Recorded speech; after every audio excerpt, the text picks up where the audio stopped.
Hello YouTube, I'm Rose, and welcome to the first Q&A video. So this month, because I am still a new content creator, only one person has asked questions.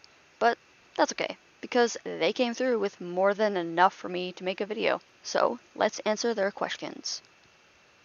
Inigo says, I've got some questions. What is your all-time favorite game? Without a doubt, Sonic Shuffle. As niche as that party game is in the Sonic franchise, its story has moved and touched my heart the most. It's spoken to me with a feeling beyond all comprehension. It made me feel seen, heard, and understood. It dived into subjects rarely talked about, and hasn't been talked about in the franchise since. It made me believe in my dreams for the very first time. I won't go into detail to prevent spoilers, funny coming from me, the person who doesn't care about spoilers. That, and I plan to do a video essay, several actually, revolving around the game. But without Shuffle, a close second would be Halo 2. That game sparked a love for non-human characters and Covenant technology and architecture in me since I first played it. I know Arbiter's levels far more than Master Chief's levels. I used to spend literally hours as the Arbiter, chilling out with Elite and Grunt allies, trying to discover every piece of dialogue from them as I could. It was sort of like making friends, and for me it was very immersive. I guess you could say it was the first real companionship that I had, almost as if I were playing Skyrim, basically. It was always surreal fighting side by side with other warriors against foes. Even the Flood, whom I feared in combat, evolved. I didn't get that feeling in any other game besides Reach, but the alien perspective was absent. But Halo 2 is more nostalgic for me than anything. A close and modern third is Skyrim. It's ironic that it isn't my all-time favorite game, because it has currently influenced me the most. From my first denial of liking the game to giving into curiosity, it opened my eyes into the depths of what immersion felt like. And all I ever wanted since then was that feeling to never end. While the vanilla game was limited on what I could do with it, mods have kept the game feeling new every single time. Even when there were places and quests that felt worn out and tired. Plus, my memory isn't the greatest, so a lot of it kind of was just like, oh wow, I've never done this before, when I have. I had never experienced this level of wonder before. It inspired me to pick up my old ideas for my own video game again after I had given up on it. It breathed new life and fresh ideas into my dream. As lofty as it may be now, I can't let that go. I just can't. Again, it ties back to Sonic Shuffle. I rediscovered my dreams all over again, as if they were completely new. Inigo's second question is, what is your all-time favorite movie? The Lion King. It's hard for me to explain and nail down why without sitting you down and going over every single bit of why I love this movie. I mean, I loved it so much as a kid that the VHS tape wore out from daily repeated watching. My mom had to get a new one, and I have a feeling a lot of you can relate to that. In a way, the African atmospheric immersion echoes a lot of Skyrim. It's quite captivating. The soundtrack, which again is African inspired, plays a big part in that too. I also have a soft spot for Simba's loss, especially since 2013 when I lost my dad. I wish every day that I could just Hakuna Matata that grief away. Inigo's third question is, when and why did you decide to upload videos to YouTube? It's funny because I've had my YouTube account for a long time, but didn't get serious about it until last year in August. At the time, I didn't expect anyone to care about my videos, which probably every YouTuber ever has said. I just wanted something to pass the time. And since I had the means to finally do what I've wanted to do for literally years, I had to run with it. I mean, it was high into quarantine. What else was I gonna do? Inigo's fourth question is, what is your favorite type of music? If you mean genre, that is an impossible question to answer. I can't even give you genres because my taste in music is so eclectic. I have 2,000 plus songs in a single playlist on Spotify, all consisting of numerous artists, bands, groups, genres, and songs that would be mortal enemies if they were corporeal. And that's just one playlist. I have several that are smaller, but echo a lot of the same idea of the main one. Music is something that I deeply treasure. I live and breathe music. I may not have any talent for it, but I consume it just the same, all day, every day. There are very, very, very few days where I'm just like, I don't feel like listening to music. And in fact, sometimes I do get overloaded with music, and I just need a couple of hours to not have any music. Inigo's fifth question is, who is your favorite Skyrim follower? Oh, well, that's easy. Lydia! She's so smart, a great fighter, and complies to commands well. Inigo's sixth question is, I'm just joking around, of course, it's Inigo! Wait a minute.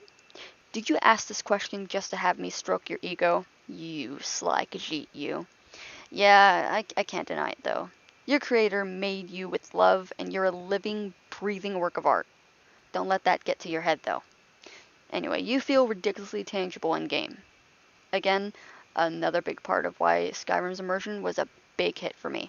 You're so essential to the Skyrim experience that I cannot go back to a vanilla. You should have been part of the game to begin with. Why would I want to go back? The game would feel empty and dull. It just wouldn't be the same without you. Of course, this is all stuff you've heard before. I'm merely echoing what everyone else is saying. Okay, for real this time. Inigo's sixth question is, what is your favorite animal and why? That's as difficult as your music question! I have many favorite animals, and the why is more complicated. As it stands, my favorite animal by far is a snow leopard. I'm not entirely sure why. Its beauty is beyond compare. It's the best known big cat tied with snow. It's unlike any of the other big cats. They'd adapt perfectly well to the climate of Skyrim and Solstheim. Another favorite is the cheetah. I've loved those pretty slender speedsters since I was at least 10. Truth be told, I've loved them because of Sonic the Hedgehog. In my young eyes, they were the Sonics of big cats. Then there's wolves. I cannot really explain why I love them. I just always have, even if I didn't realize it. And I fully blame Balto. He made having an inner wolf feel so tangible. I've always had a fascination with wolves. I even had and read an entire book about them.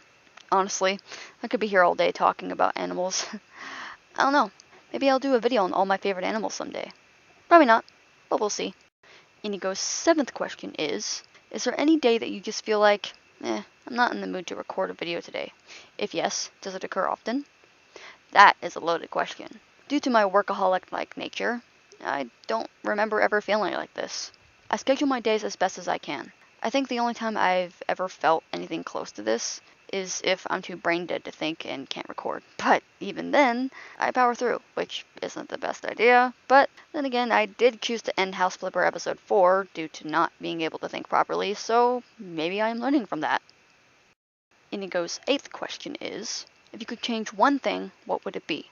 I only get one choice. That's unfair. There's so many things that need changing. Far too many to name, in fact. If I could only choose one, I'd choose none, because I'd feel bad for not choosing some other thing. If I can't choose everything, choosing one thing does no help at all.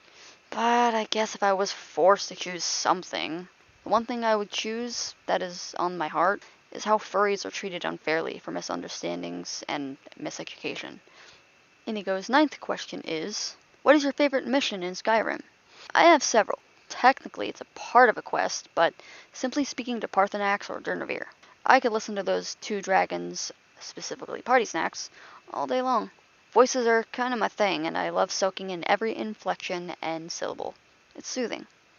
I mean, technically I could say Ilmet by Moonlight, but I'm super mad that Bethesda botched Sinding's lines as a werewolf. They sound staticky. I mean, okay. Even though I think he should go with a player to channel his abilities into something more useful, it makes sense that he'd stay in Bloated Man's Grotto. But it was a crime to not properly give my Beast Brother lines, mistake or not. I could also say destroying the Dark Brotherhood is extremely satisfying.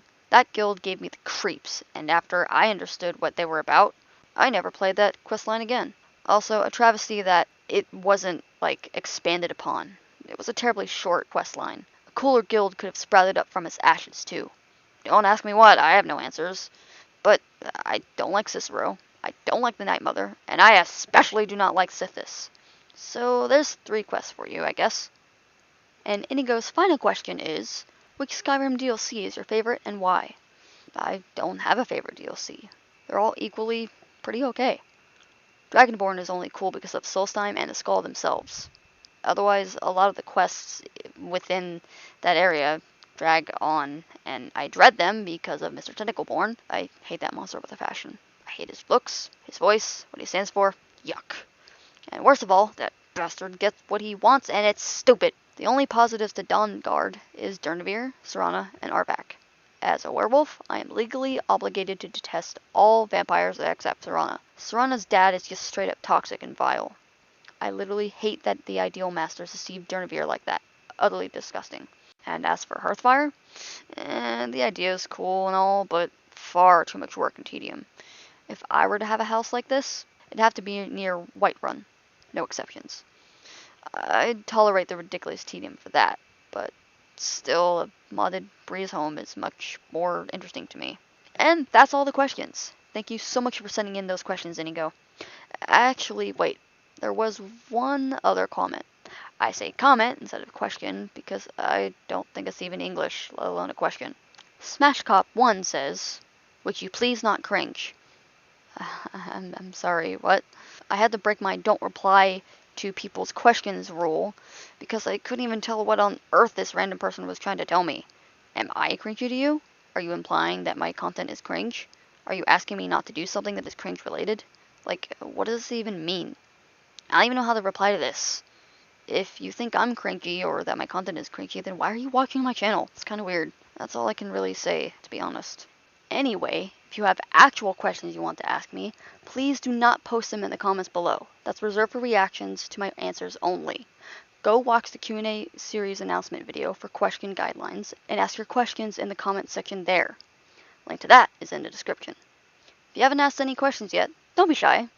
As long as they follow the guidelines, I am more than eager to answer them. And honestly, I don't want poor Inigo to be the only one asking questions, so come on guys. Alright, that's all the time I have left. I can't wait to hear from you all. See you next month.